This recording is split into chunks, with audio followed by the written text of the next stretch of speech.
بسم اللہ الرحمن الرحیم وبہ نستعین السلام علیکم ورحمۃ اللہ وبرکاتہ۔ الحمد للہ القادر المقتدر القدیر والصلاة والسلام علی السید البشیر النذیر وعلی آلہ واصحابہ ووارث حاله الامین المکین محی الدین برحمتک یا ارحم الراحمین وبعد۔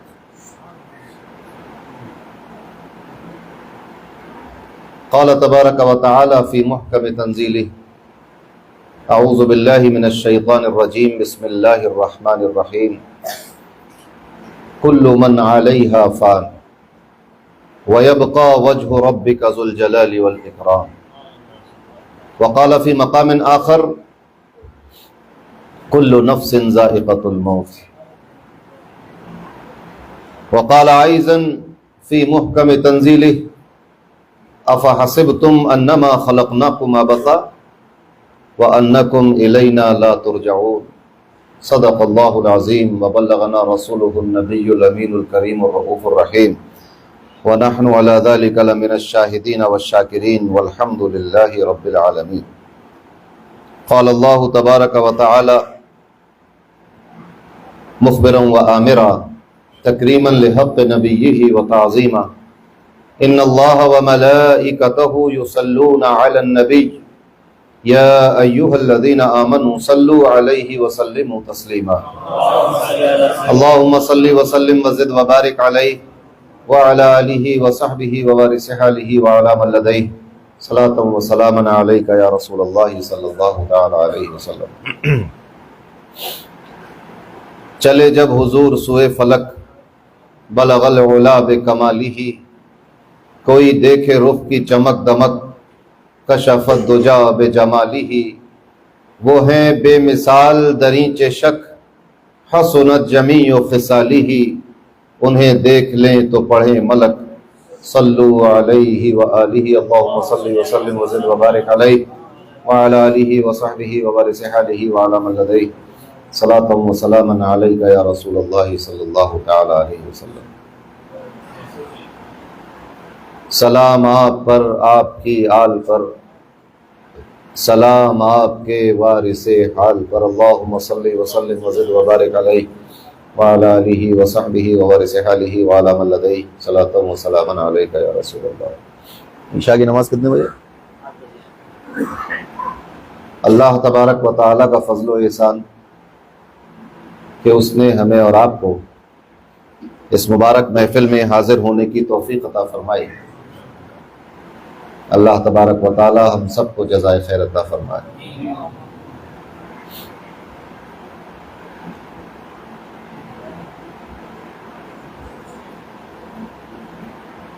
ابھی مغرب کی نماز کے بعد ایک جنازہ آیا تھا، اس کی نماز ہم لوگوں نے پڑھی اور پھر اس کے بعد برابر کے قبرستان میں تدفین کے لیے لے گئے جنازے کو، تدفین ہو بھی گئی ہوگی۔ یہ ایک دنیا کی ایک بڑی حقیقت ہے کہ جو اس دنیا میں آیا ہے اس کو اس دنیا سے جانا ہے۔ قرآن کریم نے متعدد مقامات پر اس حقیقت کو واضح طور پر سمجھانے کی بات کی ہے۔ اللہ تبارک و تعالیٰ نے اپنے بندوں کو یہ بتا دیا کہ یہ دنیا کی زندگی عارضی زندگی ہے، فانی زندگی ہے، چند روزہ زندگی ہے، یہ دارالعمل ہے، یہاں آ کر تمہیں نیک اعمال کرنے ہیں۔ یہاں کی زندگی میں بہت ساری پابندیاں بھی ہیں، بہت ساری چیزوں سے روکا بھی گیا ہے، بہت سارے فرائض و واجبات بھی تمہارے اوپر رکھے گئے ہیں، بہت سی ذمہ داریاں ڈالی گئی ہیں۔ غرض یہ کہ اللہ نے اور اس کے رسول نے زندگی گزارنے کے جو طریقے اور اصول بیان کر دیے، ہمیں اور آپ کو انہی اصول و ضوابط کے مطابق اپنی زندگی گزارنی ہے۔ قرآن مجید میں اللہ نے ارشاد فرمایا کل من علیہا فان، جو کچھ اس زمین پر ہے وہ فنا ہونے والا ہے. وَيَبْقَى وَجْهُ رَبِّكَ ذُو الْجَلَالِ وَالْإِكْرَامِ، اور باقی رہنے والی ذات صرف اللہ کی ہے، صرف اللہ باقی رہنے والا ہے. وَيَبْقَى وَجْهُ رَبِّكَ، آپ کا رب باقی رہنے والا ہے، جو ذو الجلال والاکرام، جس کی شان ہے. اللہ کے سوا کسی کو بقا نہیں ہے. ہمارے پیر و مرشد حضور تاجدار اہل سنت فخر قادریت محبوب غوث اعظم حضرت مولانا شاہ عبد الحمید محمد سالم قادری نور اللہ مرقدہ رحمہ اللہ فرمایا کرتے تھے کہ ہوگا فنا یہ سب کا سب، جتنا بھی تام جھام ہے. ہوگا فنا یہ سب کا سب، جتنا بھی تام جھام ہے. باقی رہے گا میرا رب، اس کو ہی بس دوام ہے. باقی رہے گا میرا رب، اس کو ہی بس دوام ہے. تو باقی رہنے والی ذات صرف اللہ کی ہے. آپ سوچیں کہ انسان کی زندگی کی کیا حیثیت ہے. کل تک ٹھیک تھے، چلتے پھرتے تھے، کھاتے پیتے تھے، اچانک اللہ کا حکم ہوا، روح جسم سے نکل گئی. اب ایک میت اور مردہ اور ایک لاش اور ایک ڈیڈ باڈی سامنے پڑی رہ گئی.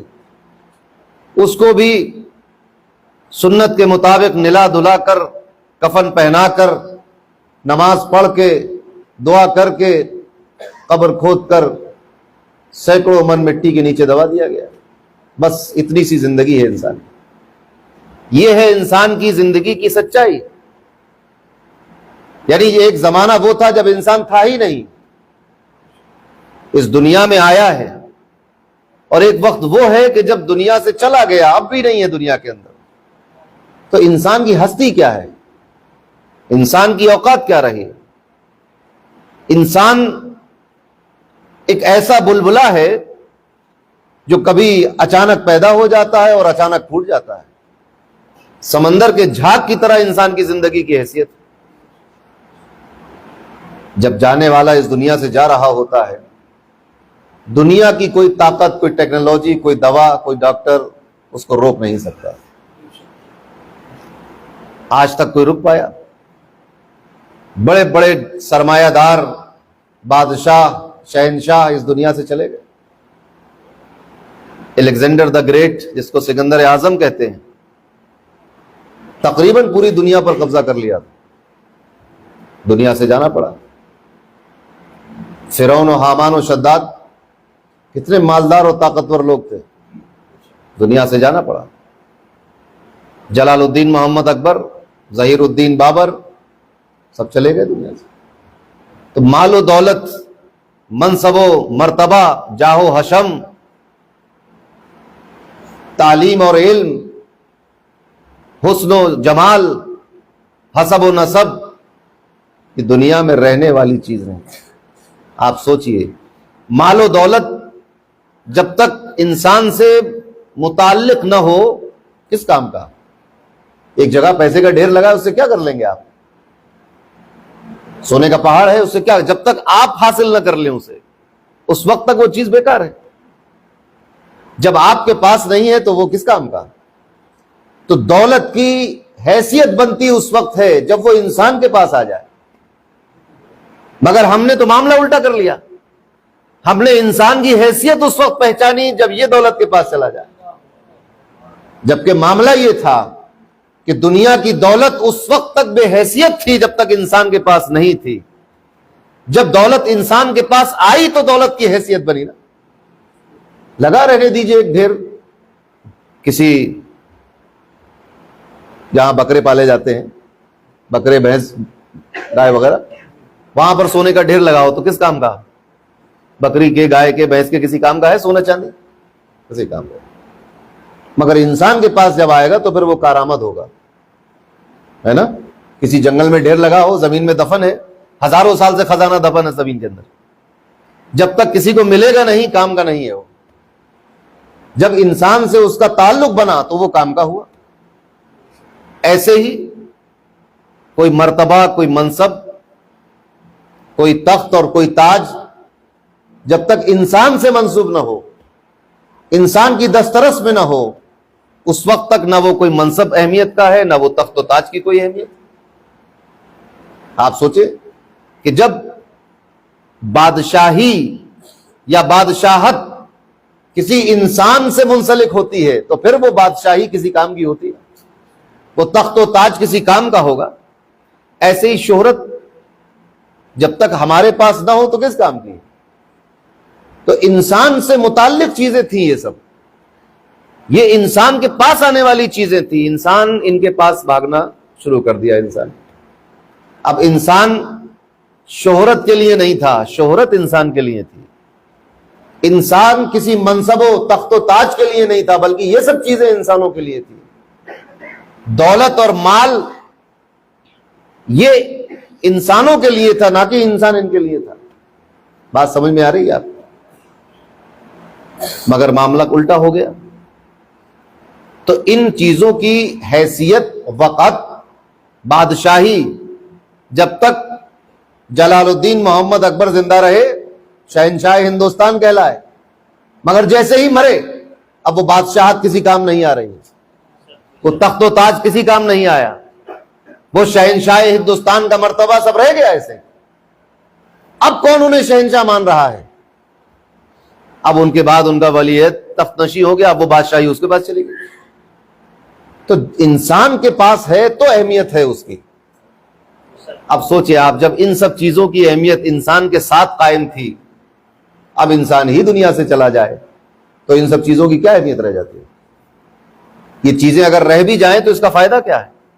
اور انسان کو ہر حال میں دنیا سے جانا ہے، رہنے کے لیے کوئی آیا نہیں، ہر انسان کو جانا ہے۔ اللہ نے فرمایا کل نفس ذائقۃ الموت، ہر نفس کو موت کا مزہ چکھنا ہے، جو آیا ہے اس کو اس دنیا سے جانا ہے۔ برابر میں قبرستان ہے، آئے دن کوئی نہ کوئی جنازہ آتا ہے، تدفین ہو جاتی ہے، دفنا دیتے ہیں، فاتحہ پڑھ لیتے ہیں، چلے جاتے ہیں۔ پھر ایک نیا جنازہ آتا ہے، اس کو دفنا دیتے ہیں، فاتحہ پڑھ لیتے ہیں، چلے جاتے ہیں۔ یہ سلسلہ چلا آ رہا ہے اور یہ سلسلہ چلتا رہے گا۔ میر تقی میر کے ایک غزل ہے، اس کے کچھ مصرے مجھے یاد آئے۔ وہ کہتا ہے کہ کل پاؤں ایک کاسے سر پر جو آ گیا، چل رہے تھے قبرستان میں ٹہل رہے تھے، اچانک دیکھا کہ پیر کے نیچے ایک انسانی کھوپڑی آ گئی۔ کل پاؤں ایک کاسے سر پر جو آ گیا، یکسر وہ استخوان شکستہ سے چور تھا۔ بہت بوسیدہ ہڈیاں تھیں اس کی، مضبوط بھی نہیں تھی، انسان کی کھوپڑی تھی، شکستہ اور بوسیدہ ہڈیاں ہو گئی تھی۔ یکسر وہ استخوان شکستہ سے چور تھا، کہنے لگا کہ دیکھ کے چل راہ بے خبر۔ جب میرا پاؤں اس پر، شاعر کہتا ہے جب ہمارا پاؤں اس پر پڑا تو وہ بوسیدہ ہڈیوں کا ڈھانچہ کھوپڑی انسان کی کیا کہنے لگی؟ کہنے لگا کہ دیکھ کے چل راہ بے خبر، میں بھی کبھی کسی کا سرے پر غرور تھا۔ آج تو مجھے ٹھوکر سے مار رہا ہے، کل میں بھی کسی کا پر غرور سر تھا۔ آپ سوچیں، میں بھی کبھی کسی کا سرے پر غرور تھا۔ کیا ہوا اس سرے پر غرور کا؟ دفنا دیا گیا، بوسیدہ ہڈیاں ہو گئی، اور یہ ہڈیاں بوسیدہ ہونے کے بعد سرما ہو جائیں گی، مٹی ہو جائیں گی، ان کو کوئی پہچان بھی نہیں پائے۔ تو ایسی زندگی پر انسان تکبر کر لیتا ہے، گھمنڈ کر لیتا ہے، جبکہ کوئی زندگی نہیں۔ اصل زندگی تو وہ ہے جو مرنے کے بعد شروع ہوگی، قیامت کی زندگی ہے، آخرت کے بعد کی زندگی ہے، حساب و کتاب کے بعد کی زندگی ہے، جس کے بارے میں اللہ نے فرمایا کہ وہ ہو کر رہنا ہے، قیامت آ کر رہے گی، میدان محشر تو سجایا جائے گا، حساب و کتاب ہونا ہے، جنت و دوزخ برحق ہے۔ اس کے وہ جو زندگی ہے وہ پھر پائیدار زندگی ہے اور ہمیشہ رہنے والی زندگی۔ یہ کون سی زندگی ہے؟ مگر ہوا کیا کہ جیسے جیسے زمانہ آگے بڑھتا رہا، ہم اپنی اس بات کو، اس عہد و پیمان کو، اللہ کے اس وعدے کو ہم بھولتے چلے گئے۔ اللہ نے فرمایا تھا افحسبتم انما خلقناکم عبثا، اے بندو کیا تم یہ سوچتے ہو کہ ہم نے تمہیں یوں ہی پیدا کر دیا ہے، بغیر کسی مقصد کے پیدا کر دیا ہے؟ وَأَنَّكُمْ إِلَيْنَا لَا تُرْجَعُونَ، اور کیا تمہیں ہماری طرف لوٹایا نہیں جائے گا؟ قرآن میں واضح طور پہ اللہ نے ارشاد فرمایا کہ بندو تمہیں بے مقصد نہیں پیدا کیا گیا اور تمہیں ہمیشہ رہنے کے لیے نہیں پیدا کیا گیا، تمہیں زندگی گزارنے کے لیے دارالعمل میں بھیجا گیا ہے۔ یہ ایک امتحان ہے، ایک آزمائش کی زندگی ہے، یہ ایک سفر ہے جس کی انتہا ہونے والی ہے، اور سفر کے بعد پھر انسان وہیں لوٹا دیا جائے گا جہاں سے آیا۔ مگر اس 4 روزہ زندگی کی خاطر، جس زندگی کا کوئی بھروسہ نہیں، جو سانس ہم لے رہے ہیں کہ لوٹ کر واپس آئے گی کہ نہیں آئے گی، اس کا بھی کوئی بھروسہ نہیں، جس زمین پر پانی پلا دو،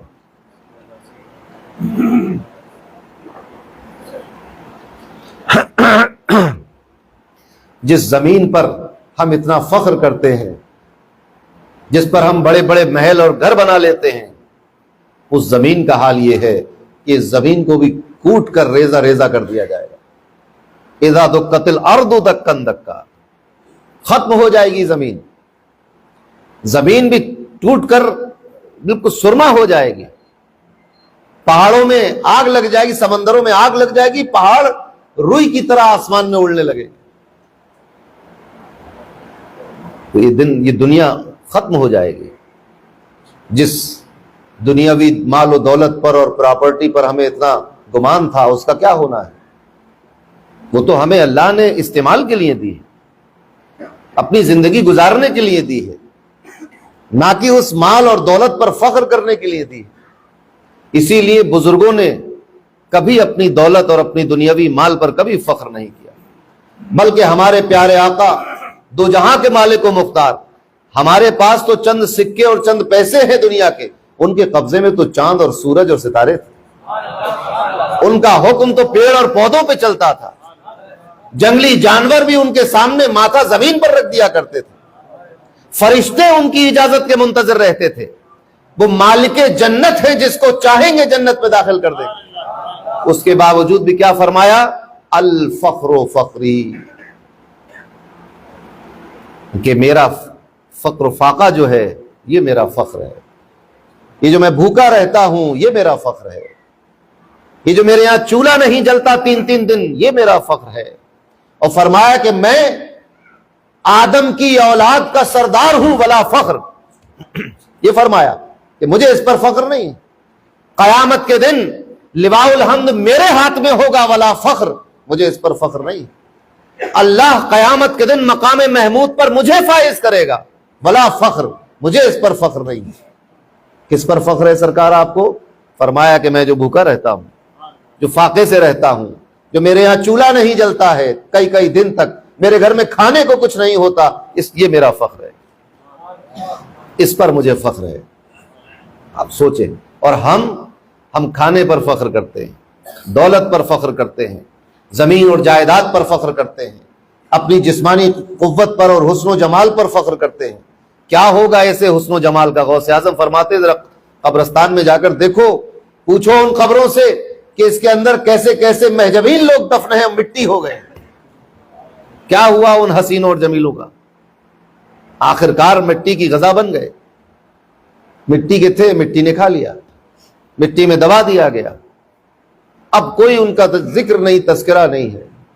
ذکر اور تذکرہ کبھی بھی ان چیزوں کا نہیں ہوتا جن چیزوں کی اللہ اور اس کے رسول کے نزدیک کوئی اہمیت نہیں۔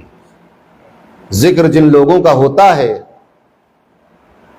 تو ان کے تقوی اور طہارت کا ہوتا ہے، ان کی بزرگی کا ہوتا ہے، روحانیت کا ہوتا ہے، قرب الہی کا ہوتا ہے، ان کے علم نافع کا ذکر ہوتا ہے، جس سے اہل سنت والجماعت کے جیسے بڑے علماء ائمہ، ان کا ذکر، امام اعظم کا، امام شافعی کا ذکر کیوں ہوتا ہے؟ علم کے حوالے سے کہ وہ علم نافع تھا کہ جس سے امت مسلمہ نے فائدہ حاصل کیا، جس سے امت کو آسانیاں پیدا ہوئیں، امت نے اپنے دین پر چلنا سیکھا، دین کو برتنا سیکھا، ان کی محنت اور ان کے علم سے ایک روشنی پیدا ہوئی جس سے ہم اپنے دین کو سمجھنے میں آسانی ہو گئی ہماری۔ یہ چیزیں باقی رہتی ہیں، مگر اس سب کے باوجود انسان اس زمانے سے اور اس تعلیم سے دور ہوتا گیا. جاتے سب قبرستان میں ہیں مگر قبرستان کو یاد نہیں رکھتے ہیں. جاتے سب ہیں, کوئی ویسے ہی فاتحہ پڑھنے جاتا ہے, کوئی میت لے کر جاتا ہے, کاندھا دے کر جاتے ہیں, کاندھے پہ لے کر جا رہے ہیں, دفنا کے آ رہے ہیں, قبر کھود رہے ہیں, میت کو اتار بھی رہے ہیں, مگر پھر بھول جاتے ہیں اس قبر کو. آپ سوچیں کہ آج آپ کو اس بات پر وحشت ہونے لگتی ہے کہ آپ کا بچہ اکیلا گھر سے باہر نکل گیا,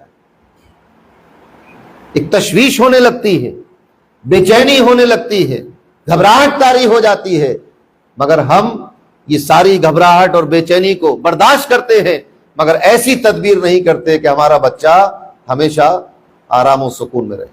آپ سوچیں کہ جو والدین اپنے بچے کو گھر سے اکیلا باہر نکلنے نہیں دیتے, آخرکار ان کے بچے کو اکیلے قبر کی اندھیری کوٹری میں دفن ہونا ہے.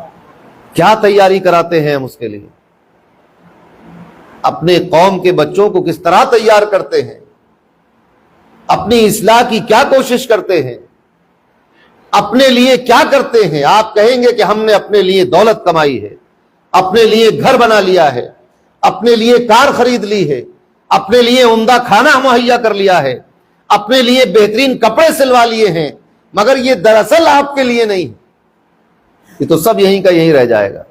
شداد نے بھی اپنے لیے جنت بنا لی تھی, مگر کیا ہوا اس کا؟ یہ سب چیزیں امانت ہیں ہمارے پاس, امانتاً ہمارے پاس ہیں, جس طرح ہمارا جسم امانتاً ہمارے پاس ہے. اسی لیے مسئلہ یہ ہے کہ آپ اپنے جسم کو نقصان نہیں پہنچا سکتے. کیوں؟ کیونکہ یہ آپ کا نہیں ہے, یہ امانت اللہ کی امانت ہے آپ کے پاس. کوئی آدمی چاہے کہ میں اپنی آنکھ کھول لوں, خود حرام ہے, نہیں پھوڑ سکتا. اپنا ہاتھ کاٹ لوں, نہیں کاٹ سکتے. جو لوگ اپنے جسم پہ ٹیٹو بنوا لیتے ہیں نا, یہ ناجائز کیوں ہے؟ کیونکہ یہ آپ کا تھا نہیں, آپ نے اس میں تصرف کیسے کیا؟ نہیں کر سکتے آپ اس کو, بدل نہیں سکتے, تغیر نہیں کر سکتے. اسی طرح یہ مال و دولت, یہ کھانا پینا, یہ زمین جائیداد, یہ امانت ہے اللہ کی طرف سے ہمارے پاس, استعمال کرنے کے لیے دیا ہے, لہذا جائز طور پر اس کا استعمال ہونا چاہیے. دل تو ہمارا اللہ کی اور اس کے رسول کی طرف ہونا چاہیے. تو قبر اگر اندھیری بھی ہوگی لیکن ہمارے دل میں نور ہوگا, ایمان کی قوت ہوگی, محبت رسول ہوگی, علم و عمل کا ساتھ ہوگا, قرآن کی تلاوت ہوگی, کلمہ اور درود شریف ہوگا, تو اندھیری قبر میں بھی اجالا ہو جائے گا. قبرستان برابر میں ہے, دن میں کئی بار ادھر سے نکلتے ہوں گے, نہیں تو ہفتے میں ایک آدھ بار تو چکر لگ ہی جاتا ہوگا, مگر اس کو کبھی غور سے دیکھیے اور سمجھنے کی کوشش کیجئے. کون ہے یہاں؟ تو آپ اگر آواز لگائے تو آپ کے دوست احباب ہیں, ماں باپ ہیں, بچے ہیں, رشتہ دار ہیں, سب آپ کی مدد کو آتے ہیں. مگر ان قبرستانوں کا حال دیکھو, کون ان کی مدد کو آنے والا ہے؟ جن بچوں کے ساتھ انہوں نے یہ حسن سلوک کیا کہ خود بھوکے رہ کر اپنے بچوں کو کھانا کھلایا, ان بچوں کو خبر نہیں ہے کہ قبر کا حال کیا ہے. وہ ماں باپ جنہوں نے اپنے بچوں کو ہر تکلیف سے بچایا, ان کو خبر نہیں ہے کہ بچے کے ساتھ قبر میں کیا ہونے والا ہے. لہذا اس قبرستان کو کبھی دیکھیں تو یہ احساس پیدا کریں کہ یہ سناٹا دراصل یہ بتا رہا ہے کہ ایک دن تمہیں بھی ادھر آنا ہے, لہذا تیاری کر کے آنا. کوئی تیاری کر کے آؤ, زیادہ راہ لے کر آؤ. کیا ہے ہمارا اس راستے میں, ہمارا مال کیا ہونا چاہیے, ہمارے پاس تیاری کیا ہے؟ آپ ذرا سوچیں. تیاری پر مجھے ایک بات یاد آئی. ایک صحابی رسول نے حضور صلی اللہ علیہ وسلم سے پوچھا, قیامت کب آئے گی؟ آپ نے فرمایا یہ بات تو الگ ہے, قیامت کب آئے گی یہ بتاؤ, قیامت کی کوئی تیاری ہے؟ انہوں نے کہا کہ حضور تیاری تو کچھ بھی نہیں, میری تو عمل بھی اس لائق نہیں ہے, ہاں اللہ اور اس کے رسول کی محبت میرے دل میں ہے. فرمایا کہ جو جس سے محبت کرتا ہے قیامت میں اسی کے ساتھ ہوگا. آپ ذرا سوچیں, آپ نے یہ بیان کیا, آپ نے سنا, سبحان اللہ بھی کہہ دیا, مگر ذرا سوچو کہ ہم اس طرح کی احادیث سن کے سمجھتے ہیں ہمارے پاس بھی تو عشق رسول ہے. اب ذرا آپ اپنے عشق رسول کو اور محبت رسول کو صحابی کی محبت رسول کے سامنے رکھ کر دیکھیے. ہمارا عشق رسول ہمارے دل میں ہے اور نماز بھی قضا ہو رہی ہے. محبت رسول ہمارے دل میں ہے مگر ہم روزہ بھی نہیں رکھ پاتے. عشق رسول ہمارے دل میں ہے مگر پڑوسی سے ہماری بول چال بند ہے. محبت رسول ہمارے دل میں ہے مگر ہم نے جوان ہو کر اپنے ماں باپ کو گھر سے نکال دیا. محبت رسول ہمارے دل میں ہے مگر ہم شادی بیاہ میں اسلامی طور طریقے کو نہیں اپنائیں گے. محبت رسول ہمارے دل میں ہے مگر ہم مال و دولت کمانے کے لیے سچ اور جھوٹ میں تمیز نہیں کریں گے, حلال و حرام میں تمیز نہیں کریں گے, مگر محبت رسول ہمارے دل میں بھی ہے. آپ ذرا سوچیں ہماری محبت رسول اور صحابی کی محبت رسول میں کتنا فرق ہے. ہمارا دعویٰ کھوکھلا ہوتا جا رہا ہے اور ایک ان کی محبت تھی کہ وہ محبت اگر دنیا میں تقسیم کر دی جائے تو دنیا سے نفرت کا نام و نشان مٹ جائے. محبت اور عشق کا مطلب ہی یہ ہے کہ رسول سے محبت کا مطلب یہ ہے کہ صحابی کے دل میں عشق رسول اور رسول کی محبت ہے. اس کا مطلب یہ ہے کہ وہ کسی گناہ کی طرف مائل نہیں ہوتا, کسی برائی کو بڑھاوا نہیں دیتا, اللہ سے ڈرتا ہے, اللہ کی خشیت اس کے دل میں ہے. جبھی تو اللہ نے فرمایا کہ اللہ ان سے راضی ہو گیا, یہ اللہ سے راضی ہو گئے. رضی اللہ عنہم ورضوا عنہ ذالک لمن خشی ربہ. جو اللہ نے اپنی رضا ان کو دی اور اللہ ان سے راضی ہے اور یہ اللہ کے ہر فیصلے سے راضی ہے. کیوں؟ ذالک لمن خشی ربہ, یہ اپنے رب کی خشیت اپنے دل میں رکھتے ہیں. اس خشیت نے یہ جلوہ دکھایا کہ رب ان سے راضی ہو گیا, یہ رب سے راضی ہو گیا. ایسے ہی نہیں اللہ کسی سے راضی ہو جاتا اور اپنے بندے کو اپنے فیصلے پر راضی رہنے کی بات ایسے ہی نہیں کرتا. دل میں ایک خشیت ہونا چاہیے, اللہ کی تڑپ ہونا چاہیے. اور یہ تو ایک عجیب سی بات ہے کہ میں آپ سے محبت بھی کرتا ہوں اور ہر وہ کام بھی کرتا ہوں جو آپ کو پسند نہ ہو. یہ تو پھر محبت کی بات نہیں ہے. محبت کا تقاضا یہ ہے, آپ دیکھیے انبیاء کی, صحابہ کی, اولیاء کی زندگی کو اگر ہم دیکھیں, ہر طرح پر آپ کو محبت کو نبھانے کے طریقے اور ترکیبیں مل جائیں گی. جب حضرت آدم علیہ السلام کو اللہ نے پیدا کیا, روح ڈالی, جنت میں رہنے کو دیا, تو محبت کا تعلق تھا نا. حضرت آدم کو اللہ سے محبت تھی, مگر ایک حکمت کے زیر اثر جب حضرت آدم نے اس پیڑ کی طرف پیش قدمی کر دی جس سے منع کیا گیا تھا, اب ایک معاملہ ہو گیا کہ اللہ نے منع کیا تھا مت جانا مگر چلے گئے. اب محبت کا تقاضا کیا تھا کہ دوبارہ پھر چلے جاتے اور تیسری بار پھر چلے جاتے. نہیں, محبت کا تقاضا یہ تھا ربنا ظلمنا انفسنا. محبت کا تقاضا یہ تھا کہ اے رب ہمیں معاف کر, میں نے ظلم کر لیا, میں نے وہ کام کر لیا جو مجھے نہیں کرنا تھا. یہ محبت کا تقاضا ہے. انسان معصوم نہیں ہے, نبی معصوم ہے, رسول معصوم ہے, باقی کوئی معصوم نہیں. تو خطا کا پتلا ہے, آدم کی اولاد ہے تو خطا تو ہوگی, لیکن اس خطا کو دہرانا اور پھر دہرانا اور پھر دہرانا یہ شیطان کا طریقہ ہے. شیطان نے ایک غلطی کی کہ آدم کو سجدہ نہیں کیا, بلا کر پوچھا تو دوسری غلطی کی, اپنی بڑائی بیان کی, پھر پوچھا گیا تو تیسری غلطی کی اور کہا کہ میں زندگی بھر قیامت تک تیرے لوگوں کو بہکاتا رہوں گا, تیرے بندوں کو بہکاتا. غلطی پہ غلطی کیے جا رہا ہے, رجوع نہیں کرتا. محبت کا تقاضا یہ ہے, محبت کا تقاضا یہ نہیں ہے کہ آپ سے کوئی غلطی نہ ہو, یہ تو نبیوں کی شان ہے کہ ان سے غلطی نہیں ہوتی. محبت کا تقاضا یہ ہے کہ اگر کبھی خطا ہو جائے تو لوٹ کے اپنے محبوب کی طرف آ. بیچ میں کھڑے ہیں, ادھر شیطان بلا رہا ہے, ادھر رحمان بلا رہا ہے, ہم رحمان کی طرف ہیں. کبھی قدم پھسل گیا, لڑکھڑائے, شیطان سے کچھ قرب ہوا, لوٹ کر پھر ہم اللہ کی طرف آئے, توبہ کر لی. توبہ کہتے ہیں لوٹنے کو. توبہ کا مطلب ہوتا ہے رجوع کر لینا, لوٹ جانا. اور یہ ایک دنیا کا طریقہ بھی ہے. جو بھی عقل مند آدمی ہے, آپ اگر راستے میں جا رہے ہو اور ذرا لڑکھڑائیں تو آپ اور لڑکھڑا جائیں گے اور پھر گر بھی جائیں گے. نہیں, آپ کیا چاہیں گے؟ اگر آپ کہیں چل رہے ہو, آزما کے اس کو تجربہ کر کے مت دیکھیں, مگر عقل مند وہ ہے جو دوسروں کو دیکھ کر سمجھ جائے. کبھی دیکھیے جب کوئی لڑکھڑاتا ہے, پیر پھسلتا ہے, تو کیا کرتا ہے وہ سہارا تلاش کرتا ہے. ہاتھ پکڑے گا کسی کا, کوئی دروازہ پکڑے گا, کوئی بیس پکڑ لے گا, کوئی دیوار کا سہارا. کیا یہی کرتے نا؟ جب لڑکھڑاتے ہیں تو آپ چاہیں یا نہ چاہیں آپ کا دماغ جاگ رہا ہے، اور جیسے ہی آپ لڑکھڑائے تو آپ کے دماغ نے آپ کے ہاتھ کو یہ آرڈر دیا کہ پکڑو کسی کو، کیونکہ آپ کا دماغ یہ جانتا ہے کہ اگر کسی کو پکڑ لو گے، سہارا لے لو گے تو پھر ڈگمگانا بند کر دو گے، پھر گرتے گرتے سے سنبھل جاؤ گے۔ یہی روح کا تقاضا ہے کہ جب گناہ کیا تو ڈگمگا گئی روح، قدم لڑکھڑائے تو اب کسی کا ہاتھ پکڑو، کسی کا سہارا لو۔ اللہ نے اس بات کو اس طرح ارشاد فرمایا ہے کہ اے ایمان والو تقوی اختیار کرو، وَكُونُوا مَعَ الصَّادِقِينَ، اور سچوں کے ساتھ ہو جاؤ، کہ جب راہ ہستی میں قدم لڑکھڑانے لگے تو کسی کا ہاتھ پکڑنے کی ضرورت ہے، کسی کا سہارا لینے کی ضرورت ہے، کسی کا دامن پکڑنے کی ضرورت ہے۔ تو جب ہم گناہ کے ذریعے اللہ سے دور ہوتے ہیں تو کسی قریب والے کا ہاتھ پکڑ کر قریب ہو جانا چاہیے، توبہ کر لینی چاہیے، اور یہ عہد کر لینا چاہیے کہ غلطی ہو گئی، آئندہ نہیں کریں گے، دوبارہ نہیں کریں گے، کوشش کریں گے کہ اب یہ غلطی نہ دہرائیں۔ تو پھر یہ توبہ کا طریقہ ہے، یہ رجوع کا طریقہ ہے، اور اس عمل کے ذریعے ہماری زندگی بھی بہتر ہوگی، ہماری آخرت بھی بہتر ہوگی۔ آج کون نہیں جانتا کہ مسلمانوں کے ساتھ کیا حال ہے؟ لوگ کہتے ہیں کہ یہ صہیونی طاقتوں کی سازش ہے، یہ طاغوتی طاقتوں کی سازش ہے، میں اس سے انکار بھی نہیں کرتا، مگر ذرا ہم اپنے گریبان میں منہ ڈال کر دیکھیں۔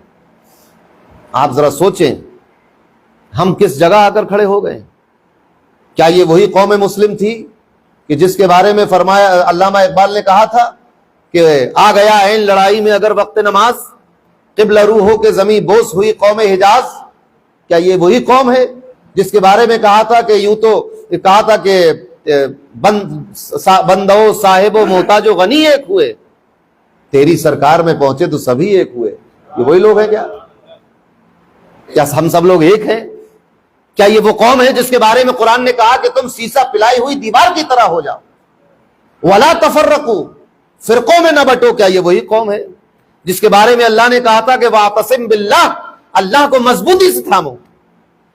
کیا یہ وہی قوم ہے؟ کیا سب ایک ہیں؟ کیا ہم آپس میں ایک ہیں؟ کیا ہم بالکل سیسا پلائی ہوئی دیوار کی طرح ہیں؟ کیا ہم نمازی ہیں؟ کیا ہمارے پاس توبہ اور طہارت اور تقوی ہے؟ کیا ہم احادیث پر، سنتوں پر عمل کرتے ہیں؟ کون نہیں جانتا کہ آج کیا ہو گیا ہے؟ آپ سوچئے، پینے کا پانی بند ہے، لائٹ نہیں ہے، علاج کے لیے دوائیں نہیں ہیں، کوئی پرسان حال نہیں ہے، اور حیرت کی بات یہ ہے کہ 1.25 ارب مسلمان، 125 کروڑ مسلمان ہیں پوری دنیا میں تقریباً، دعائیں کر رہے ہیں کہ اللہ تعالیٰ ابابیلوں کو بھیج دے۔ 80 لاکھ لوگوں کے لیے پوری دنیا میں کل ملا کر 80 لاکھ یہودی ہیں، اور 1.25 ارب مسلمان ہیں، دعائیں کر رہے ہیں کہ اللہ کسی صلاح الدین ایوبی کو بھیج۔ کیا آپ کو یہ نہیں لگتا 2 منٹ کے لیے، کیا یہ بالکل بنی اسرائیل اور یہودیوں والی بات تو نہیں کر رہے ہم؟ یہودیوں نے حضرت موسیٰ سے کہا تھا کہ تم اور تمہارا رب جا کر جنگ کرو، ہم باہر بیٹھے ہوئے ہیں، جب فتح کر لینا تو ہمیں بلا لینا، ہم کچھ نہیں کریں گے۔ آپ سوچیں، وائے ناکامی متائے کارواں جاتا رہا، کارواں کے دل سے احساس زیاں جاتا رہا، کارواں تو لٹ گیا ہمارا، مگر یہ احساس بھی نہیں ہے کہ ہم لٹ چکے ہیں، یہ احساس بھی ختم ہو گیا۔ آپ سوچئے، بڑے بڑے ممالک آپ کو نظر آئیں گے دنیا کی دوڑ میں بہت آگے نکل گئے ہیں، دولت کی ریل پیل ہے، اونچی اونچی عمارتیں بنا لی گئی ہیں، بڑے بڑے محلات بنے ہیں، مگر کیا حال ہے؟ آج اپنی زبانوں سے ان یہودیوں کے تلوے چاٹتے ہوئے دکھائی دے رہے ہیں۔ کیا یہ وہ مسلمان ہیں؟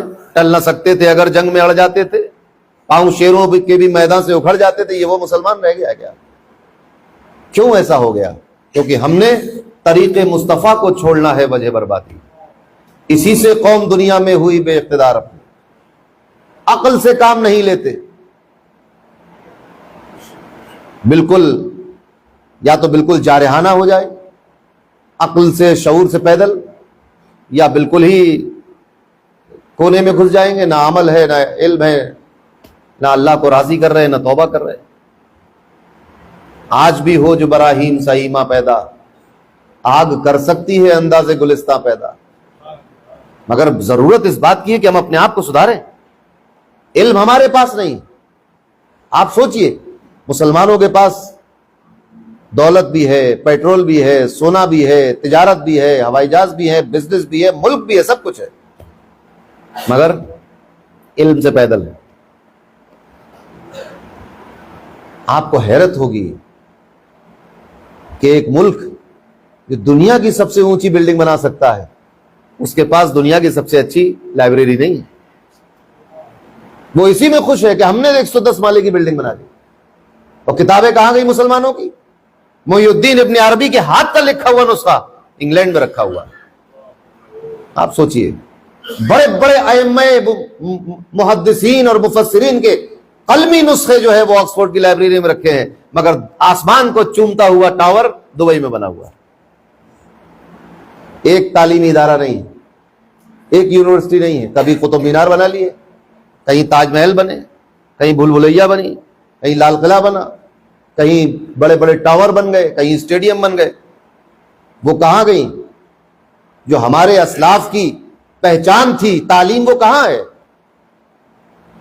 کبھی اے نوجوان مسلم تدبر بھی کیا تو نے، وہ کیا گردوں تھا جس کا تو ہے ایک ٹوٹا ہوا تارا؟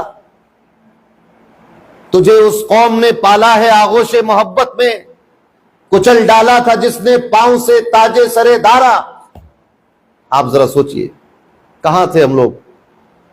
قوم مسلم جو کا گراف کیسے نیچے آ رہا ہے؟ تعلیم ختم ہو کر رہ گئی، اخوت ختم ہو کر رہ گئی، حمیت ختم ہو کر رہ گئی، امداد باہمی ختم ہو کر رہ گئی۔ ابھی ایک قوالی کرا لیجئے، لاکھوں روپے خرچ کر دے گی قوم۔ ابھی کرا کے مت دیکھ لینا، میں ایک مثال کے طور پہ کہہ رہا ہوں۔ آپ یہ کہیں کہ آپ نے تو کہا تھا کرا لو قوالی، ہم نے کرا لی۔ آپ سوچیں لاکھوں روپے خرچ ہو جاتے ہیں، مگر کوئی اسپتال میں مر رہا ہو، کسی کے اسکول کی فیس نہیں جمع ہو پا رہی ہو، کسی کے گھر میں کھانے کے لیے راشن نہ ہو، یا پھر مسجد کی بات آ جائے کہ مسجد کام ہونا ہے یا مدرسہ چلنا ہے، اب کہنے کی ضرورت نہیں۔ ہمارے پیر و مرشد حضور تاجدار اہل سنت کا یہ معمول تھا کہ جب آپ کسی مسجد میں جاتے اور دیکھتے کہ تعمیر ہو رہی ہے یا سنگ بنیاد رکھنے والی ہے، جتنا کچھ آپ کی جیبوں میں ہوتا تھا وہاں پر آپ عطیہ دے دیا کرتے، جو بھی اس وقت آپ کی جیب میں، جو بھی ہے جیب میں۔ حافظ صاحب تو گواہ ہے، ترجمان قادریت تو سفر و حجر دیکھے ہوئے حضرت، آپ سے بہت سے لوگ آپ میں سے بھی جانتے ہوں۔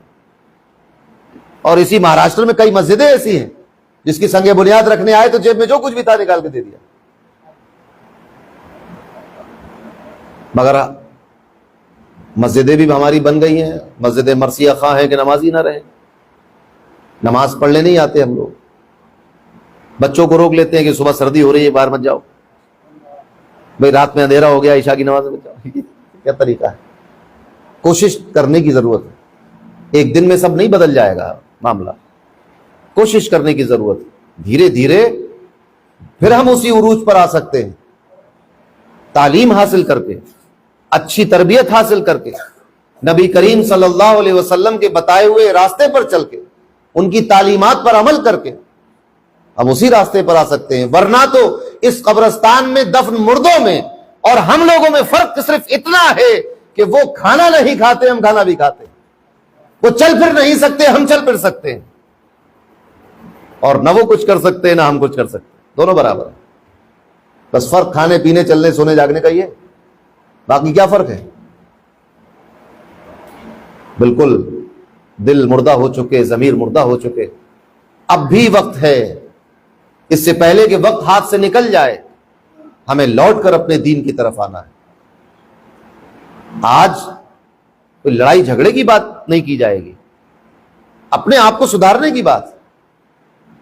کوئی آپ سے مطالبہ نہیں ہے کہ آپ بھی میدان کارزار میں اتر جائیے، آپ سے مطالبہ یہ ہے کہ ہم قرآن اور سنت پر عمل پیرا ہو جائے، ہم حلال و حرام کی تمیز کرنا شروع کر دیں، جائز ناجائز کی تمیز شروع کر دیں، جن چیزوں کی اجازت ہے اس کو اپنائیں، جن سے منع کر دیا گیا ہے اس سے اجتناب کریں، دور ہو جائیں، ایک دوسرے سے محبت کریں، اتفاق قائم کریں، اتحاد قائم کریں، امداد باہمی کریں، صلہ رحمی کریں، ایک دوسرے کو محبت کی نگاہ سے دیکھیں، ایک دوسرے کے ساتھ عاجزی اور انکساری سے پیش آئیں، ایک دوسرے کا ہاتھ تھامیں، اس کے غم میں غم کا اظہار کریں، خوشی میں خوشی کا اظہار کرے، حسد و بغض اور کینہ اپنے دلوں سے نکالے۔ بچوں کو چاہیے کہ بزرگوں کا ادب کرے، بزرگوں کو چاہیے کہ بچوں پہ شفقت کریں۔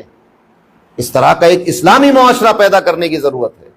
اور جب اسلامی معاشرہ پیدا ہو جائے گا اور ہم صحیح معنوں میں مومن ہو جائیں گے تو پھر مومن ہو تو بے تیغ بھی لڑتا ہے سپاہی، پھر تلوار کی اور ہتھیار کی ضرورت نہیں رہتی۔ حضور غریب نواز سلطان الہند اس ہندوستان میں تلوار لے کر نہیں آئے، ہتھیار لے کر نہیں آئے تھے، ایمان لے کر آئے تھے، مومنانہ شان کے ساتھ آئے تھے، کلمہ لے کر آئے تھے، سنت لے کر آئے تھے، قرآن لے کر آئے تھے، جن کے قدموں کی برکت یہ ہے کہ آج ہندوستان میں ہر طرف اسلام نظر آتا ہے۔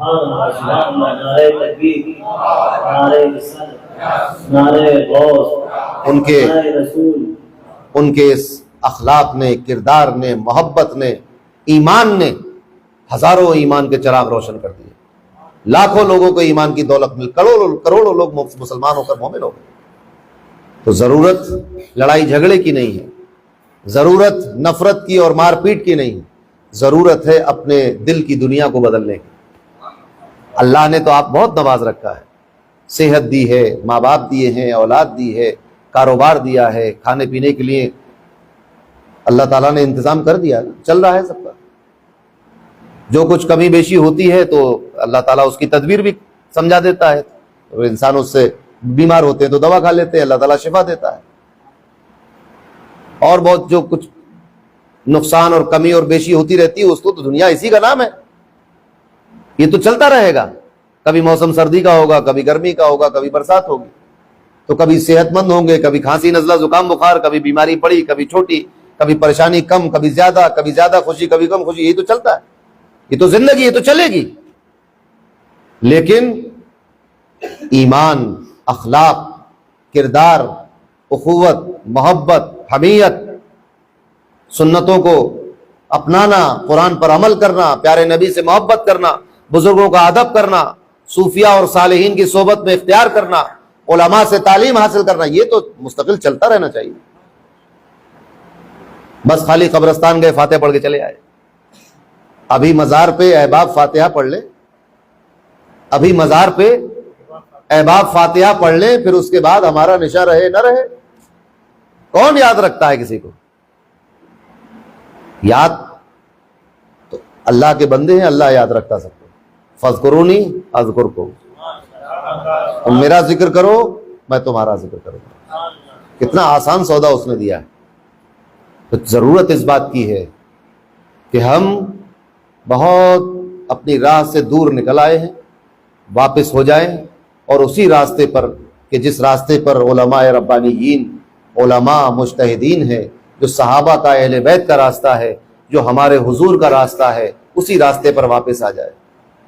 راستہ آپ سوچئے، دنیا یہ سمجھتی ہے کہ آج ہم بہت ٹیکنالوجی میں ہیں، دنیا تو آگے بڑھتی رہے گی، ترقی ہوتی رہے گی، لیکن اسلام چونکہ آفاقی مذہب ہے، قیامت تک چلنے والا مذہب ہے، لہٰذا یہ مذہب بھی اس دنیا کی رفتار کے ساتھ چلتا رہے گا۔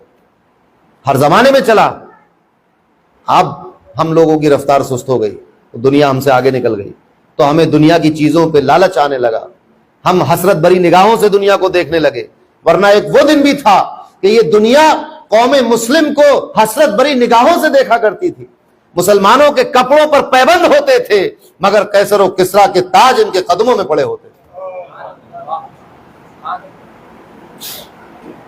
آتا ہے کہ صحابہ جو نبی کریم صلی اللہ علیہ وسلم سے تعلیم حاصل کرتے، صفہ پہ بیٹھا کرتے تھے، بعض صحابی کے کپڑوں میں 70 پیبند لگے ہوتے تھے، اتنے 70 مطلب اتنے کثیر پیبند۔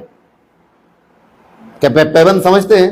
اگر کپڑا پھٹ گیا تو دوسرے کپڑے کا ٹکڑا لگا کر اس کو سی لیا جائے، یہ پیبند ہوتا ہے، 70 پیبند۔ مگر کیا کر رہے ہیں؟ حضور کی صحبت میں بیٹھے ہوئے، تعلیم حاصل کر رہے ہیں، اسلام سیکھ رہے ہیں، دین سیکھ رہے ہیں۔ اور یہی وہ صحابی ہے کہ جب ان سے فیض حاصل کر کے تابعین آگے بڑھے، آپ دیکھیں کہ دنیا کا نقشہ بدل کے رکھ دیا، امن و امان قائم کر دیا، جہاں جہاں مسلمان پہنچے وہاں امن و امان قائم ہوا۔ پوری ایک تاریخ ہے اسلام کی، لیکن مگر ہم نے ان ساری تاریخ کو بھلا کر بس اتنا سیکھا ہے کہ پیدا ہوں گے، بڑے ہوں گے، کھائیں گے، کمائیں گے، اپنی مرضی سے رہیں گے، مر گئے تو قبرستان موجود ہے، اس میں دفنا دیا جائے گا۔ قبرستان کی کمیٹی ہے، وہ قبروں مٹی وغیرہ کا انتظام کرتی رہتی ہے، پیڑ ویڑ لگا دیتی ہے وہاں پر، وہ چلتا رہے گا کاروبار۔ ایسا نہیں چلے گی زندگی، یہ تو بالکل جانوروں جیسی زندگی ہوگی۔ وہ بھی پیدا ہوتے ہیں، کھاتے پیتے ہیں، اپنی مرضی سے زندگی گزارتے ہیں، مر جاتے ہیں، ختم ہو جاتی ہے بات۔ انسان کو جانوروں سے الگ بنایا ہے اللہ نے، پھر انسانوں میں بھی مسلمانوں اور ایمان والوں کا رتبہ الگ ہے، معاملات الگ ہیں، ان کی ذمہ داریاں الگ ہیں۔ آپ سوچئے کہ اب یہ نوبت آ گئی ہے کہ مسلمانوں کے درمیان اصلاح معاشرہ کا پروگرام کرنا پڑتا ہے، یعنی اس قوم کے درمیان اصلاح معاشرہ کا پروگرام کرنا پڑتا ہے جس قوم کو اللہ نے اس لیے دنیا میں بھیجا تھا، اخرجت للناس کنتم خیر امت اخرجت للناس، تم سب سے بہترین قوم ہو، لوگوں کے درمیان نکلو، ان کو بھلائی کا حکم دو، برائی سے روکو۔ اب انہی خیر امت کو ہی بھلائی کا حکم دینا پڑتا ہے کہ بھائی پہلے آپ ہی سدھر جائیے۔ اصلاح معاشرہ کا پروگرام ہو رہا ہے۔ اب مجھے تو حیرت ہوئی، ایک پروگرام ہو رہا ہے مسلمانوں کے درمیان نشے سے دور رہنے کا پروگرام۔ ارے یہ نشے سے قریب کب ہو گئے مسلمان؟ جس چیز سے قرآن نے روکا ہو، اللہ نے روکا ہو، رسول نے روکا ہو، نص قطعی سے جس کی حرمت پر دلیل موجود ہو، یعنی جس کو حلال سمجھنا کفر ہو، اس نشے میں مسلمان مبتلا ہو گیا، اور اتنا مبتلا ہو گیا کہ اب پروگرام کرنا پڑ رہے ہیں کہ نشہ چھوڑ دیا جائے۔ یہ امت، اس سے زیادہ بے غیرتی کی بات اور کیا ہوگی؟ آپ ذرا سوچیں، کسی کالج کے پرنسپل کو اگر یہ بتانا پڑے کہ علم کیا ہوتا ہے تو لعنت ہے ایسے پرنسپل ہونے پر۔ کسی یونیورسٹی کے وائس چانسلر کو یہ سمجھایا جائے کہ تعلیم کیا ہوتی ہے تو وہ لائق ہے اس بات کے کہ وائس چانسلر بنے۔ کسی ریاضی کے استاد کو یہ سمجھایا جائے کہ 2 اور 2 4 ہوتے ہیں، یہ 3 اور 3 6 ہوتے ہیں، اور 3 تیاں 6 نہیں ہوتے ہیں، 3 تیاں 9 ہوتے ہیں، 6 اور 9 میں فرق سمجھانا پڑے کسی میتھمیٹکس کے استاد کو، تو فائدہ کیا پھر تمہارے استادوں میں؟ یعنی ہم مسلمان بھی ہیں، قرآن پر ایمان بھی ہے، رسول اللہ پر ایمان بھی ہے، حدیث اور سنت پر عمل کرنے کا جذبہ بھی ہے، اور ہم سے یہ کہا جائے کہ اب نشہ چھوڑ دیجئے آپ۔ یہ نشہ آ کیسے گیا مسلمانوں؟ اس دروازے کو تلاش کرو اور اس دروازے کو بند کرو۔ یہ نشہ، جہاں سے نشہ مسلمانوں میں آ رہا ہے، سود مسلمانوں میں آ رہا ہے، سٹا مسلمانوں میں آ رہا ہے، جوا مسلمانوں میں آ رہا ہے، نافرمانی مسلمانوں میں آ رہی ہے، بدکاری مسلمان، اس دروازے کو بند کیجئے، کیونکہ دروازہ اگر بہت دنوں تک کھلا رہا حالت دیگرگوں ناگفتہ بے ہو جائے گی۔ کتنی افسوس کی بات ہے کہ اب مسلمانوں کو اتنا نشے کی عادت ہو گئی کہ اب جلسے عام میں یہ بات کہی جائے گی، ارے چھپ کے کسی کونے میں لے جا کر رات کے اندھیرے میں کہ کوئی دیکھ نہ لے کہ بھائی اس سے ہم کہہ رہے ہیں نشہ چھوڑ دو۔ اکا دکا کوئی ہوتا تو یہی ہوتا نا، مجمع عام میں، سڑک پر، میدان میں جلسہ کر کے، اعلان کر کے، برسر منبر یہ بات کہی جائے گی کہ مسلمانوں نشہ کرنا چھوڑ دو۔ اس سے زیادہ شرمندگی کی بات اور کیا ہوگی؟ یہ وہ مسلمان ہے جس کو ایمان ہے اس بات پر کہ مرنے کے بعد پھر زندہ ہونا ہے اور ہر چیز کا حساب بھی دینا ہے قیامت میں جا کر۔ وہ مسلمان ایسی لعنت میں مبتلا ہو جائے کہ برسر عام اعلان کرنا پڑے کہ بھائی یہ حرکتیں چھوڑ دو۔ مسلمان کی ایک عزت ہے، ایک عظمت ہے، ایک تعظیم ہے اس کی۔ اگر مسلمان گناہگار بھی ہو، اس لیے کہا جاتا ہے کہ کسی کے گناہوں کا چرچا نہ کرو، گناہوں کا چرچا نہ کرو مسلمان کے۔ بھائی اگر کسی سے کوئی خطا ہو جائے تو اس کو خاموشی سمجھا کے ختم کیجیے بات۔ ہر کسی سے اس کی باتیں بتانا کہ فلاں آدمی نے ایسا کیا، فلاں، اس کو غیبت کہا جاتا ہے۔ کتنا ہی بڑا گناہگار کیوں نہ صحیح، مگر آپ غیبت نہیں کر سکتے اس کی اصلاح کی کوشش کریں، سمجھائیں اس کو کہ یہ تمہارے گھر میں دن رات ٹی وی چلتا رہتا ہے، یہ غلط ہے، یہ تم غلط چیزیں دیکھ رہے ہو اور سن رہے ہو، یہ غلط ہے، یہ جو تم تجارت میں جو تم دھوکہ دے رہے ہو بھائی یہ غلط ہے، سمجھائے خاموشی کے ساتھ۔ اب یہ اس کے لیے مجمع لگانا پڑتا ہے، اس کے لیے بھیڑ اکٹھا کرنی پڑتی ہے، مائک پر یہ بات کہی جاتی ہے کہ مسلمانوں نشہ چھوڑ دو۔ آپ ذرا سوچئے اور ایک بات اور غور کر لیجئے، نشہ چھوڑنے کی بات بھی اس لیے نہیں ہو رہی ہے کہ دین نے اس کو حرام کر دیا ہے، اس لیے ہو رہی ہے کہ تمہاری حالت خراب ہو جاتی ہے۔ اگر دین کے حرام کرنے کی بنیاد پر یہ بات ہو رہی ہوتی تب بھی سکون تھا، اگر دین کے حرام کرنے کی بنیاد پر یہ بات ہوتی تو پھر اسٹیج لگا کر یہ بھی کہا جاتا کہ تجارت میں جھوٹ نہ بولنا۔ یہ کوئی نہیں کہتا ہے۔ نشہ چھڑوا رہے ہیں لوگ اس وجہ سے کہ دیکھتے ہیں کہ اچھا والا جوان آدمی سوکھ کے کانٹا ہو گیا، ادھر ادھر گڑے ہوئے ہیں، نالی میں پڑے ہوئے ہیں، الٹی سیدھی حرکتیں کر رہے ہیں، کاروبار ٹھپ ہو گیا، اڑ گیا، سب زمین جائیداد بک گئی، نشے کی عادت تھی تو بھائی نشہ چھوڑ دیا۔ نہیں، اگر دین کی طرف سے منائی تھی تو اس کاروبار کو بھی روکو جس میں جھوٹ بولنا پڑتا ہے، کیونکہ دین منع کر رہا ہے۔ حضور تو یہ بھی منع کر رہے ہیں کہ اگر تم گیہوں یا جو بیچ رہے ہو اور ایک بوری میں گیلے گیہوں ہیں اور ایک میں سوکھے گیہوں ہیں تو دونوں کو ملا کر نہ بیچنا، بتا کر بیچنا کہ یہ گیلا ہے اور یہ سوکھا ہے۔ ایسا نہ ہو کہ بوری میں نیچے تو گیلا اناج ہو اور اوپر سوکھا رکھ لو تم اور ایک ہی ریٹ میں بیچ دو، ایسا نہ کرو۔ آپ سوچیں، مگر ہم کہاں پر آ گئے؟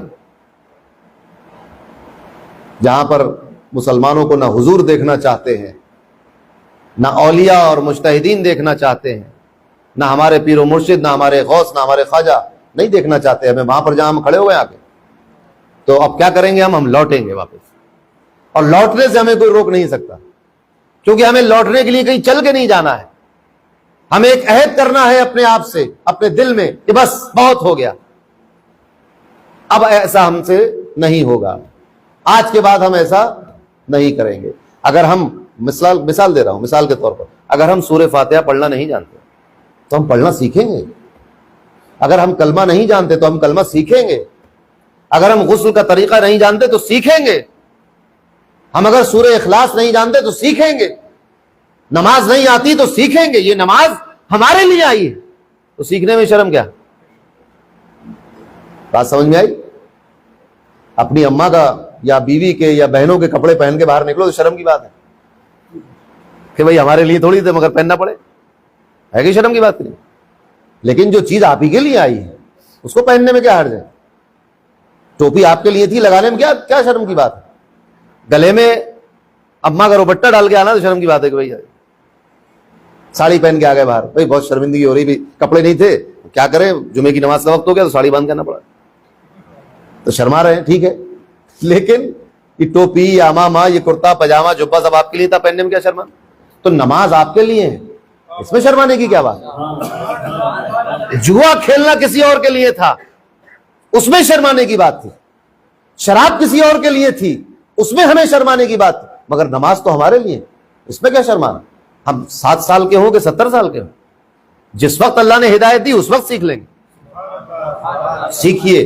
اور میرا ایک مشورہ یہ ہے کہ اگر کسی عالم سے اب تک آپ نے رجوع نہیں کیا اور نماز پڑھنا آتی ہے، کیونکہ گھر کی تربیت ہے، اماں نے، نانی نے، دادی نے، دادا نے، ابا نے سکھا دی ہے نماز پڑھنا، لیکن کسی عالم کے پاس آپ نہیں گئے تو کبھی وقت خالی نکال کر امام کے پاس آئیے، اس سے کہیے کہ سن لو ایک بار میری نماز، میں اس طرح الحمد پڑھتا ہوں، ایک بار سن لو، میں اس طرح سورہ اخلاص پڑھتا ہوں، قل واللہ پڑھتا ہوں، آپ سن لیجئے ایک بار، میں اس طرح اتحیات پڑھتا ہوں، ایک مرتبہ سن لیجئے، میں اس طرح درود پڑھتا ہوں، ایک مرتبہ سن لیجئے، تو ایک میں اطمینان ہو جائے گا۔ اگر کہیں اونچ نیچ ہوگی تو وہ آپ کی اصلاح کرتے ہیں۔ تو سیکھنا چاہیے، نمازیں سیکھنا کی، ہم تو نماز سیکھنے کے لیے تھے، ہم دین سیکھنے کے لیے تھے۔ اللہ کے رسول نے فرمایا کہ طلب العلم فریضۃ علی کل مسلم و مسلمہ، علم کا ضروری، دین کا ضروری علم جو بے حد ضروری ہے ہمارے لیے، وہ سیکھنا ہر مسلمان مرد اور عورت پر فرض ہے۔ قیامت کے دن یہ کہہ کر چھٹکارا نہیں ملے گا کہ مولا میں تو جانتا ہی نہیں تھا۔ سوال یہ ہوگا کہ کیوں نہیں جانا تم نے؟ تو اب 2 سزائیں ملیں گی، ایک تو نہیں کیا، عمل کر کے نہیں آیا اس کی سزا، اور پھر سیکھا بھی نہیں اس کی بھی سزا۔ لہذا یہ دنیا فانی ہے، یہاں کوئی رہنے کے لیے نہیں آیا، یہ ایک دن فنا ہو جائے گی، ختم ہو جائے گی۔ ہماری زندگی ایک حباب کی طرح ہے، بلبلے کی طرح ہے، ناپائیدار ہے، فانی ہے، آج ہیں کل نہیں ہوں گے۔ تو یہ اس چیزوں پر بھروسہ کرنا اور اس پر اعتماد کر لینا یہ اچھی بات نہیں ہے۔ تو ہماری زندگی دین کے لیے تھی، ایمان کے لیے تھی، اللہ کے لیے تھی۔ ہم کیا کہتے ہیں؟ ابھی انتقال ہوا، کیا کہا آپ نے؟ انا للہ و انا الیہ راجعون، یہی زبان سے کہتے ہیں مگر اس پر ہمارا اعتقاد نہیں ہو پاتا۔ کیا کہتے ہیں؟ ہم تو اللہ کے لیے ہیں، مگر ریس میں پیسے لگانے چلے گئے, شام کو لوٹ کے آئے, جوا کھیل کے پتہ چلا فلاں کا انتقال ہو گیا, انا للہ و انا الیہ راجعون. ارے یہ کیسا دوغلاپن؟ آپ نے کہہ رہے کہ ہم اللہ کے لیے ہیں اور چلے گئے تھے جوا کھیلنے. کل شراب پی کے فارغ ہوئے, نہائے دھوئے, صبح کو پتہ چلا انتقال ہو گیا کل کسی, آپ نے کیا کہا انا للہ و انا, ہم تو اللہ کے لیے. کیسے اللہ کے لیے؟ اللہ کے لیے ہو تو پھر وہ چیزیں نہ کی جائیں جو اللہ نے منع کر دی. یقیناً ہم اللہ کے لیے ہیں, تو آج سے ہم رجوع کیسے کریں گے؟ عہد کر لیں گے دل میں, اللہ سے مدد طلب کریں گے, اللہ ہماری مدد فرما, پیارے حبیب صلی اللہ علیہ وسلم کے صدقے ہماری مدد فرما, کہ آج کے بعد شیطان کا حملہ ہم پر اثر انداز نہ ہو. نفس تو ہر کسی کے ساتھ لگا ہوا ہے, گناہ تو ہر کسی سے ہوتے ہیں, گناہ ہونا اتنا برا نہیں ہے, مگر گناہ سے رجوع نہ کرنا یہ زیادہ بری بات. گناہوں کو چھوڑ کر توبہ کرنا نہ کرنا یہ زیادہ بری بات ہے. گناہ ہو جائے کوئی بڑی بات نہیں, فوراً توبہ کر لیجئے. اور حضور فرماتے ہیں کہ جس نے توبہ کر لی, کتنا گناہ گار ہو, کتنا ہی بڑا گناہ گار ہو, جس نے توبہ کر لی, جب وہ توبہ کرتا ہے تو پھر اللہ تواب الرحیم ہے, سب کی توبہ قبول کرتا ہے. تو توبہ کرنے والا ایسا ہے کہ جیسے اس نے گناہ کیے ہی نہیں, جیسے اس نے گناہ ہی نہیں کیا, یہ حال ہے توبہ کرنے والے. حدیث قدسی میں اللہ فرماتا ہے کہ جتنے بھی گناہ کر لو, اتنا گناہ ہو جائے کسی کے کہ اس دنیا پر ان کے گناہ کو رکھا جائے تو پوری دنیا ڈھک جائے, پھر اتنے ہی گناہ اور ہو تو ایک لیئر اور چڑھ جائے, پھر اتنے ہی گناہ اور ہو تو ایک لیئر اس پہ وہ اور چڑھ جائے. ایسے ہی گناہوں پر گناہ کا انبار لگتے لگتے الی مد البصر, جہاں تک نگاہ دیکھ رہی ہے وہاں تک چلا جائے, اتنا گناہ ہو جائے, اور اس کے بعد بندہ اللہ سے توبہ کرے. ایک بار سچے دل سے توبہ کرے, وہ سارے گناہوں کو اللہ معاف کر دیتا. یہ ہے اس کی شان. تو گناہ کے زیادہ ہونے پر افسوس کی بات نہیں ہے, افسوس کی بات یہ کہ ہم توبہ نہیں کرتے. کتنے بھی گناہ گار ہو, گناہوں میں زندگی گزری, اللہ نے ہدایت دی, فوراً توبہ کیجیے. توبہ کیجیے کہ اللہ میں توبہ کرتا ہوں, آئندہ اس طرح نہیں کروں گا, مجھے توفیق دے, نیک کاموں کی توفیق دے, گناہوں سے بچا. جیسی توبہ کریں گے وہ تواب الرحیم, پھر نیا کھاتا کھلے گا, پرانا بند ہو جائے گا. یہ جو رجسٹر الٹے ہاتھ پہ جو رجسٹر رکھا ہے جس میں ہمارے گناہ لکھے ہوئے ہیں, ایک لمحے میں اللہ تبارک و تعالیٰ کی رحمت سے سب کے سب صاف ہو جائے. اور توبہ کر کے قیامت کے میدان میں کھڑے ہو گئے تو یہ رجسٹر دنیا میں کتنے بھاری صحیح, اگر توبہ کر کے مر گئے تو یہ رجسٹر بالکل صاف ہوگا, اس لگے کہ گناہ تو کیے نہیں. یہ اس بچے کی طرح ہے جو اپنے ماں کے پیٹ سے پیدا ہوتے ہی مر گیا, کوئی گناہ نہیں اس کے ذمہ. تو توبہ کرنے والا ایسا ہے جیسے اس نے گناہ کیا ہی نہیں ہے. توبہ کرنے کی ضرورت ہے. یہی تو شیطان, یہی تو ہار جاتا ہے شیطان.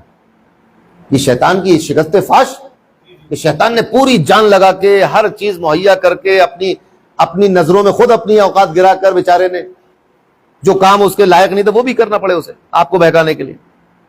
کیا کیا نہیں کرنا پڑا, پرانی امتوں کے واقعات لے, قرآن میں پوری سورت اسی بات کی کہ شیطان کو کیا کیا نہیں کرنا پڑا بہکانے کے لیے, مگر اس کے بعد پوری زندگی بہکایا, 70-80 سال تک گناہوں میں ملوث رکھا.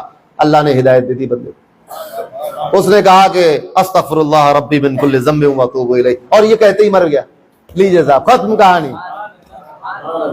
وہ سارا گناہوں کا پلندہ یہی رہ گیا. بندہ جب اللہ کے سامنے پہنچا تو گناہ ایک بھی نہیں تھا, تو گناہ تو معاف کر دیے اسے. اور یہ یقین رکھو کہ اللہ ہر گناہ کو معاف کرنے والا ہے. اگر یہ ذہن میں بات آئی کہ اتنے گناہ ہیں اللہ بھی معاف نہیں کرے گا, تو پھر کلمہ پڑھنے کی ضرورت ہوگی, پھر توبہ سے کام نہیں چلے گا. تو کلمہ پڑھ کے ہی تجدید ایمان کرنا ہوگی, تو کفر کو ہو جائے گا. تو گناہ ہمارے لیے زیادہ ہے, اللہ تو رحمان و رحیم ہے. آپ سوچیں, کفار مکہ کے گناہ معاف کر دیے اس نے, اور وہ سب صحابی ہو گئے. اب آج ان کے برابر نہ کوئی غوث ہے, نہ قطب ہے, نہ ولی ہے, نہ ابدال ہے. سمجھے بات کو آپ؟ وہ لوگ جو رسول اللہ صلی اللہ علیہ وسلم کے سامنے گستاخی اور توہین کر رہے تھے, جب ہدایت دی اللہ نے, رسول اللہ کے ہاتھ پر ایمان لائے, توبہ کر لی اور اس زندگی کو چھوڑ دیا, اب رسول اللہ کے بتائے ہوئے راستے پر آ گئے, تو کیا انعام ہوا کہ اب وہ غوث اعظم سے بڑے ہیں, خواجہ غریب نواز سے افضل ہیں, دنیا کے امام شافعی, امام مالک, امام اعظم, امام ابن حنبل سے عظمت والے ہیں، عظیم ہیں، افضل ہیں، بھلے انہیں کچھ لکھنا آتا ہو کہ نہ آتا ہو، بھلے سے انہیں پڑھنا آتا ہو کہ نہ آتا ہو۔ آپ سوچئے جب بدر کا میدان ختم ہوا تو جو قیدی گرفتار ہو کے آئے مدینے میں، وہ تھے مکے کے کافر اور مدینے میں تھے مسلمان۔ تو یہ ہوا کہ تم کیسے رہائی ہوگی؟ تو یہ ہوا کوئی پیسے دے کے چھوٹ جاؤ، پیسے نہیں ہے تمہارے پاس تو تم مدینے کے لوگوں کو لکھنا پڑھنا سکھا دو، تو تم جب انہیں لکھنا سکھا دو گے تو ہم تمہیں چھوڑ دیں گے۔ یہ عوض ہو گیا، گویا جیسے ضمانت پر رہا کیا جاتا پیسے جمع کرا کے۔ تو لکھنے پڑھنے کا عالم یہ تھا کہ وہاں کے لوگ تو لکھنا پڑھنا بھی نہیں جانتے تھے، تو قیدیوں سے لکھنا پڑھنا سیکھ رہے تھے۔ تو کوئی صحابی ایسا ہو کہ جس کو کچھ نہ پڑھنا آتا ہو نہ لکھنا آتا ہو، امام اعظم سے افضل ہے، امام مجاہد سے افضل ہے، خواجہ حسن بصری سے افضل ہے۔ بات سمجھ میں آ رہی ہے آپ؟ ان سے افضل ہے۔ کیوں؟ کیونکہ توبہ کر لی رسول اللہ کے ہاتھ پر، تو توبہ کرنے سے تمام گناہ مٹ جاتے ہیں۔ اور بغیر توبہ کیے مر گئے، ایمان پر مرے اور بغیر توبہ کیے مرے، تو بھی قیامت کے دن اللہ نے فرمایا کہ وہ جس کو چاہے گا معاف کر دے گا، لیکن اس کا طریقہ یہ ہے کہ توبہ کر کے جائے دنیا سے آدمی، اور اگر کسی انسان کا حق مار لیا تھا تو اس کا حق واپس کر دے۔ تو توبہ کرنے سے بس یہی گناہ معاف نہیں ہوتا ہے، باقی سارے گناہ معاف ہو جاتے ہیں۔ لیکن اگر حقوق العباد میں اگر کمی ہو گئی ہے تو پھر اس آدمی سے آپ کو اپنا معاملہ صاحب، مثلاً کسی کا سامان رکھا ہوا تھا، کوئی ٹوپی رکھی تھی، آپ آئے اور آپ اٹھا کے لے گئے ٹوپی اس کی، اب آپ عرفات کے میدان میں کھڑے ہو کر بھی توبہ کرو گے تو یہ معافی نہیں ہوگی، حج میں بھی نہیں معاف ہوگا۔ یہ آپ کو اس شخص کو تلاش کر کے اس سے یا تو معافی مانگے یا اس کی ٹوپی اسے واپس کریں اور معافی مانگے کہ میں معافی چاہتا ہوں، مجھے معاف کرو اور یہ تمہاری ٹوپی ہے۔ یا اگر ٹوپی ضائع ہو گئی آپ کی تو آپ اس ٹوپی کے عوض میں کچھ لے جا کر اس کو دیں، یا اگر آپ کے پاس اس کے عوض میں کچھ نہیں ہے دینے کو تو آپ اس سے کہیں کہ مجھے معاف کرو اور وہ جو تمہارا سامان مجھ سے ضائع ہو گیا اس کو بھی معاف کر دو، اور وہ معاف کر دے تو پھر وہ ذمے سے ہٹے گا۔ اگر کسی کا سامان یا مال دنیا میں مار لیا تو حج کے دوران عرفات کے میدان میں جب سارے گناہ معاف کر دیے جاتے ہیں وہاں پر بھی حق العباد معاف نہیں ہوتے۔ تو جو کچھ ہے وہ یہی نپٹا کے جاؤ۔ کئی قیامت کے دن بتائیے ایک ٹوپی کے عوض، اس نے کہا کہ ان کی ساری نیکیوں کے بدلے ایک ٹوپی دوں گا میں۔ یہاں تو 100 روپے کی مل رہی تھی، وہاں 2 حج کیے تھے دونوں دینا پڑے، 20 عمرے کیے تھے وہ بھی دینا پڑے، 30 سال لگاتار اعتکاف میں بیٹھے تھے وہ اعتکاف بھی چلے گئے۔ آپ سوچئے ایک ٹوپی 100 روپے کی، ایک ذرا سی چیز، ایسی چیز کہ اگر آپ کے پاس نہ بھی ہوتی تو آپ زندہ رہتے۔